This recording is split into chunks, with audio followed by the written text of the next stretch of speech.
Assalamualaikum warahmatullahi wabarakatuh. Selamat pagi, kami dari kelompok A1 kelas PWMA. Pada kesempatan kali ini kami akan mempresentasikan hasil pengerjaan tugas kami, namun sebelum itu izinkan kami memperkenalkan diri yang beranggotakan 3 orang, dimulai dari Leandri Eko Prayogo dengan NIM akhir 2008, kemudian saya, Beatrix Sivania Zebua dengan NIM akhir 2011, kemudian Saint Anthony dengan NIM akhir 2030. Pada kesempatan kali ini, kami akan mempresentasikan untuk materi 9 dan 10 mengenai kamera, Maps, dan GPS. Sebelum masuk lebih lanjut, kami akan menyinggung sedikit mengenai alur aplikasi kami dari awal. Jadi ini adalah tampilan untuk login dan registernya. Kemudian untuk tampilan formnya seperti ini. Dilanjutkan dengan tampilan fitur feed. Kemudian ada orders. Dan ada favorit. Nah, selain itu kami juga ada tampilan untuk detail products-nya, kemudian ada detail seller-nya atau penjual rotinya. Kemudian ada tampilan untuk fitur search-nya. Dilanjutkan dengan tampilan untuk manage profile. Ada tampilan untuk notifikasi. Kemudian ada untuk tampilan cart dan checkout-nya. Selanjutnya, ini adalah tampilan untuk Maps dan GPS-nya. Untuk pembahasan lebih lanjut, akan kami bahas. Namun sebelum itu, kami akan menyampaikan bahwa package yang kami pakai untuk Maps dan GPS-nya adalah Google Maps, Flutter, kemudian geocoding, dan geolocator. Untuk lebih lanjut, penjabaran materinya akan disampaikan oleh rekan kami, Saint Anthony, dipersilahkan. Oke, baik. Selanjutnya akan dilanjutkan oleh saya. Oke, jadi yang pertama untuk di codingan ini, kami membuat 4 buah variabel, yaitu string address, string postcode, lalu double lat, terus dengan long. Oke, untuk selanjutnya ini adalah fungsinya. Yang pertama adalah fungsi determine position, itu asinkronus. Lalu kita menggunakan ball service enable ini nanti untuk mendeteksi service-nya itu diizinkan, service-nya itu ada atau tidak. Lalu location permission ini nanti untuk memberi izin atau nanti akan untuk mengecek perizinannya itu. Oke, untuk pada line 15 sampai 19 itu pada ini kita untuk mengecek apakah service lokasi di enable atau tidak. Jika tidak di enable, maka akan ada error, yaitu location service are disabled. Oke, next untuk 21 dengan 27. Jadi bila service-nya sudah di enable, kita akan mengecek apakah permission-nya di-deny atau tidak. Jika di-deny, maka akan keluar error location permission are denied. Oke, selanjutnya pada line 29 sampai 32, itu jika permission-nya di-deny forever, jadi di-deny forever itu, maka akan mengeluarkan error permission deny permanently deny, we cannot request permission. Oke, next, jika semuanya itu tidak terpenuhi atau semuanya itu berjalan, maka akan kita return with geolocator get current position. Oke, untuk fungsi selanjutnya adalah get address, ini juga asinkronus. Oke, jadi untuk ini kita memiliki variabel position itu jadi menggunakan fungsi determine position yang ada di sebelumnya tadi. Lalu ini less police mark, ini with police mark from coordinates.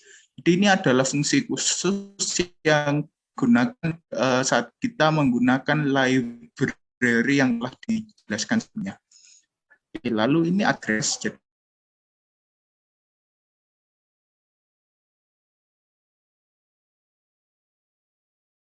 address ini place.locality, place administrative area, place.administrative area, lalu place.country, lalu juga postcode, code post, place.postal code, lalu satu position latitude dengan long position longitude. Jadi untuk lalu dengan notify listener ini gunanya sama dengan set nanti untuk pengubah. Oke, lalu ini set location, ini jadi fungsi set location untuk string file, gunanya sih bersama ya, jadi address ini dibuat jadi file.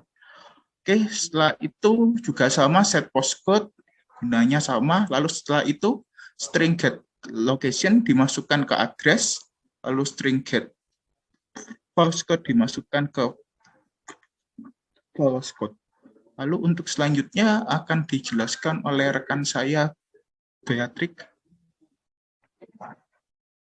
Baik, selanjutnya di sini kita pada kelas maps fixed state kita ada 3 buah variabel, ada let lang, address, dan kode pos. Di mana let lang ini tujuannya untuk koordinat, untuk memuat latitude dan longitude. Nah, di sini ada metode initial location, di mana initial location ini ketika dijalankan, ia akan menampilkan lokasi awal ketika kita membuka maps-nya.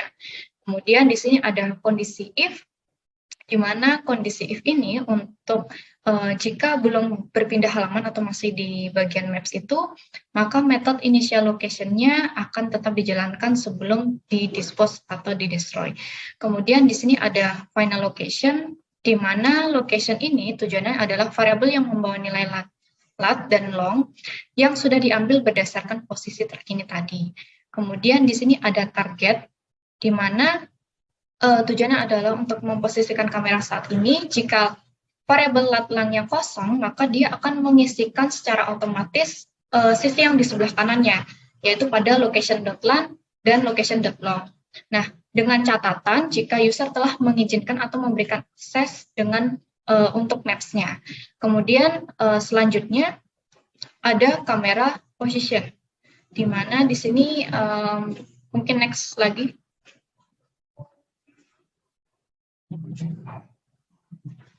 Nah, kamera position yang saya maksud tadi itu adalah luarannya untuk memposisikan kamera. Nah, kemudian di sini ada namanya completer, di mana completer ini penggunaannya sama dengan seperti kita menggunakan text editing controller pada text field, namun yang membedakan completer ini digunakan untuk khusus Gmaps. Nah, kemudian di sini ada method current position, di mana metode ini adalah tujuannya untuk mengambil ke posisi terkini, atau jika dibutuhkan kita dapat kembali ke posisi sebelumnya jika tidak jadi merubah posisi markernya atau posisi terkininya. Kemudian ada animated kamera, di mana animated kamera ini akan dijalankan setelah metode current position-nya itu dipanggil. Jadi animated kamera ini tujuannya adalah untuk mengupdate atau merubah atau memposisikan kamera maps-nya. Nah, selanjutnya di sini ada metode get marker, di mana get marker ini tujuannya dari namanya saja untuk marker ya, untuk menandai posisi terkini. Jadi di sini nanti warnanya adalah biru untuk markernya. Nah, kemudian untuk info window di sini adalah tujuan untuk semacam kotak untuk informasi posisi marker kita. Lanjut, mungkin bisa dilanjutkan oleh Leandria Tupraibu, dipersilahkan.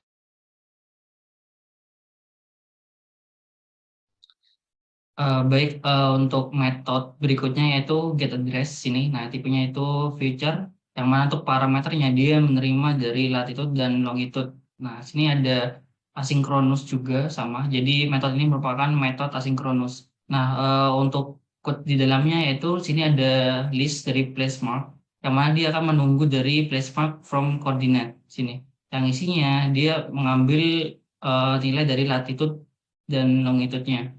Nah, kemudian hasil dari code line 58 itu diambil di array yang ke 0. Nah, array ke 0 ini nanti akan berisikan informasi terkait tentang jalan, terus kota, negara, dan lain sebagainya. Nah, di sini juga pada line 61 dan 63 itu dilakukan pengisian variabel berdasarkan code berikut. Jadi yang address diisikan dengan address, yang kode pos diisikan dengan kode pos. Kemudian di line 68 yaitu init state. Nah, sini pada ini state dilakukan pengambilan get address. Jadi metode yang sudah kita buat tadi kita panggil saat ini state. Nah, tujuannya agar ketika si user awal kali membuka Maps, si kamera dan alamatnya dia akan langsung tertuju ke alamat user saat ini. Jadi seperti itu. Oke, selanjutnya yaitu Google Map. Ya, jadi untuk widgetnya itu Google Map yang kita gunakan di sini dari package Flutter Map tadi. Nah, di sini ada on camera move. Di sini ada nilainya itu cam. Cam di sini membawa nilai latitude dan longitude-nya. Nah, jadi setiap kamera itu digeser, nah itu akan mendapat atau akan menjalankan si metode getMarker dan dilakukan state di sini agar si markernya itu bisa terus menerus berubah posisinya. Kemudian ketika kameranya idle atau si user tidak menggerakkan kamera, dia akan mengambil alamat dan posisi saat ini. Jadi nanti alamatnya akan diupdate di sini. Nah, itu isinya di sini adalah latitude dan longitude. Kemudian untuk tipe mapnya itu hybrid, markernya itu ini diambil dari metode yang sudah dijelaskan tadi. Kemudian initial camera position juga sama, itu dari initial location method yang sudah dijelaskan tadi. Nah, on map created ini untuk menampilkan mapsnya di sini. Oke, next. Nah, berikut untuk tombol simpan lokasi. Jadi ketika tombol save lokasinya, simpan lokasinya itu ditekan, maka lokasi dari usernya itu akan diupdate di sini. Oke, next. Oke, berikutnya untuk bagian kamera akan dijelaskan oleh rekan saya.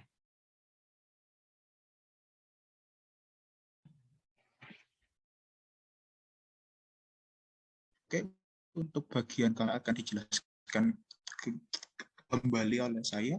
Jadi untuk library yang digunakan adalah image picker. Oke, next. Oke, jadi untuk tampilannya sendiri adalah seperti ini. Jadi untuk yang pertama ini oke, ya untuk tampilannya ini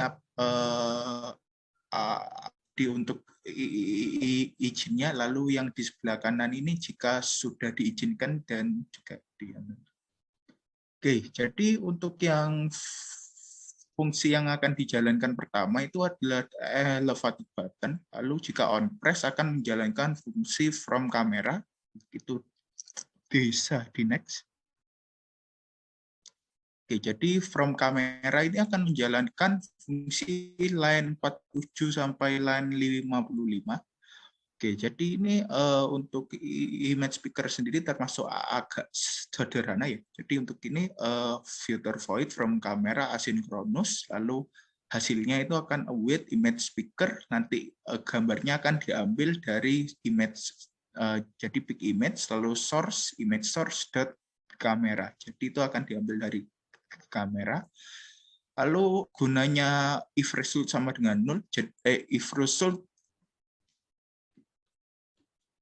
tidak sama dengan 0, itu adalah bila sesudah gambarnya diambil, maka akan dijalankan ini.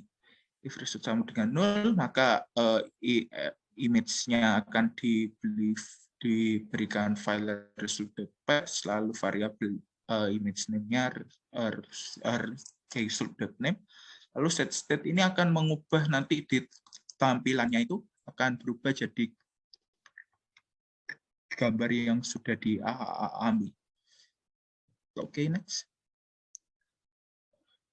Untuk GitHub-nya, linknya mungkin bisa diakses di sini. Oke, next. Untuk Figma-nya ada di sini. Oke, next. Oke, baik. Sebelum diakhiri, saya persilakan untuk dua rekan saya untuk menjelaskan tentang demo aplikasi yang telah dibuat.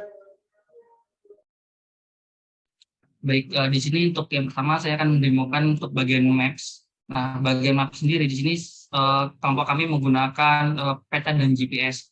Nah, ketika saya menekan tombol checkout, dan sini otomatis mendapatkan alamat dari handphone ini saat ini, yaitu ada di Sumbersari. Nah, ketika user ingin mengubah, itu tinggal klik arrow forward di sini bagian sini. Nah, ini maka akan menampilkan peta di sini, peta beserta GPS-nya. Nah, bagaimana cara GPS bekerja pada aplikasi kami? Caranya user hanya tinggal menggeser layar. Nah, otomatis si marker akan mengikuti arah gerakan layarnya. Nah, ketika dilepas, maka akan mendapatkan lokasi terbaru dari marker itu berdiri. Nah, misal di sini saya coba geser kembali. Nah, sini ada kecamatan Sumbersari. Saya coba ganti kecamatan lain. Sebentar. Nah, misal di sini kecamatan Paterang.